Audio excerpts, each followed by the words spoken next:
Modern Warfare 2019, also known as the reason a lot of you guys subscribe to me, has had a rocky life due in no small part to the messy integrations with Warzone. God, that needs its own client, its own application, it needs to be far away from Modern Warfare. Whew. Since the official lifecycle ended, there's been nothing but small issues and game-damaging bugs. If it's not one thing, it's the other. A perk, an attachment, a gun entirely just not working, challenges not tracking, bugs and glitches like, performance problems, you get it. Anyway, this was turned up to 11 with the Vanguard Warzone integration. Now, I think this is because Modern Warfare and Warzone share the same client, so shoving a bunch of stuff into that application was a bad idea. It even broke the campaign and Spec Ops and literally almost every aspect of the game on consoles. And fans of Modern Warfare have gone from feeling somewhat justifiably forgotten to downright mistreated. Like, Call of Duty games have a one-year life cycle, right? When you fall in love with an entry in an annual franchise, you gotta know the risks.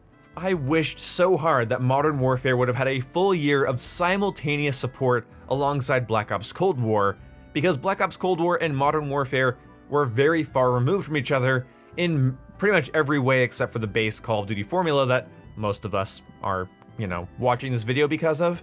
Anyway, but now that Modern Warfare 2 is less than 10 months away, it feels silly to even bring that up. I guess time flies when you're pissed.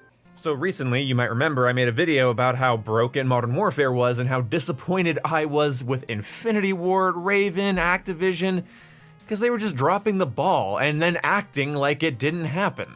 Since they've apologized and promised to set their sights on making things all right and well, I didn't care, because Activision can say anything they want. To be fair, Activision's last thing they promised to not do, other than harassing women, was getting rid of supply drops and going with a more Battle Pass-centered system. They made that promise before Modern Warfare came out, and they have lived up to it, so credit where credit's due, I guess.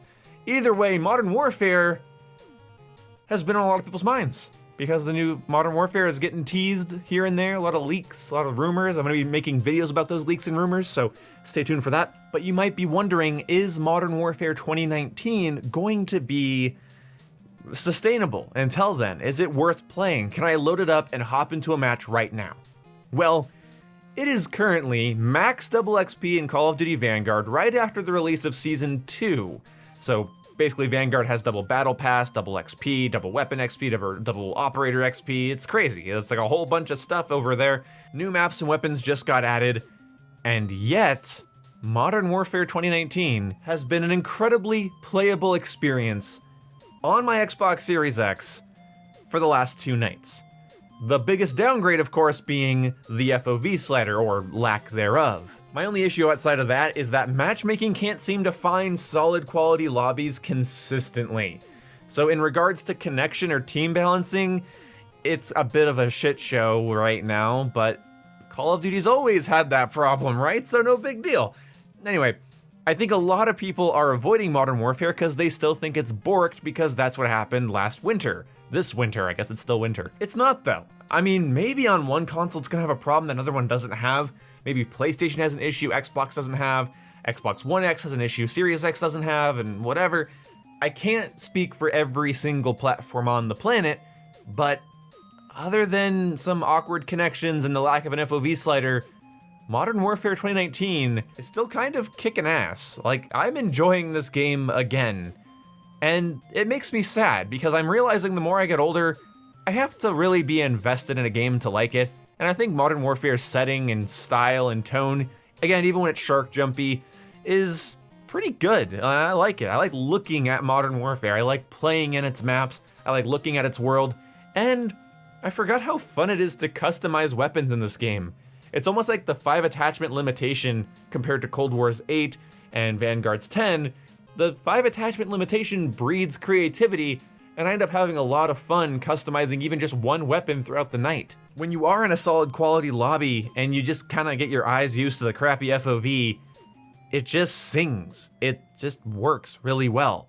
Again, you get into lobbies where people are playing in corners with RPGs and shotguns and being generally shitty people, but you also get to play against some people right now that are much more casual and are much more experimental with their weapons and their playstyles because the game's sort of out of its heyday and it's time to do the things you didn't do while it was relevant, I guess. My friends and I also found some people that either reset their stats or genuinely just bought the game for the first time. It's kind of weird. While Modern Warfare still has a lot of the issues I complained about throughout its life cycle, from its brokenly overpowered ghost perk, from the way the minimap works compared to how the suppressors work, and how there's no score streak, so objective play is de-incentivized unless you're using a perk, but the Point Man perk is in the same slot as Ghost, so you're not going to use that. Those issues still exist. Getting blown up by RPGs and being killed by Riot Shield users that fast swap to a fire shotgun, that's still going to happen and it's still going to annoy the piss out of you.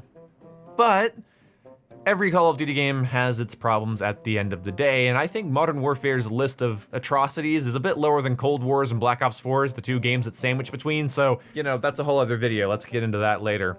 And speaking of later, I'm going to be talking about this game versus Vanguard, as well as Cold War versus Vanguard, so stay tuned for those videos. Also, due to popular demand, I'm going to start covering some of the leaks I'm hearing about Modern Warfare 2, and I'm going to start sharing my opinions on them, as well as some maps, weapons, and concepts I like to see utilized fully in the next Modern Warfare game. Because I'm somebody who cares more about experience and variety compared to just straight up competition, Modern Warfare was my favorite Call of Duty of this last generation, and I am incredibly excited for the next entry, and I want to put in my 10 cents for it. I'm going to be covering anything that's relevant about Halo Infinite or Battlefield 2042, but both of those games are sort of dead in the mud right now, so I'm not really that interested to talk about them. And I will be doing my general FPS topics like I was doing about aim assist and time to kill. Those are going to be videos that any FPS fan I think can find some value in, so don't unsubscribe just because I'm going to be focusing a little bit on Modern Warfare 2.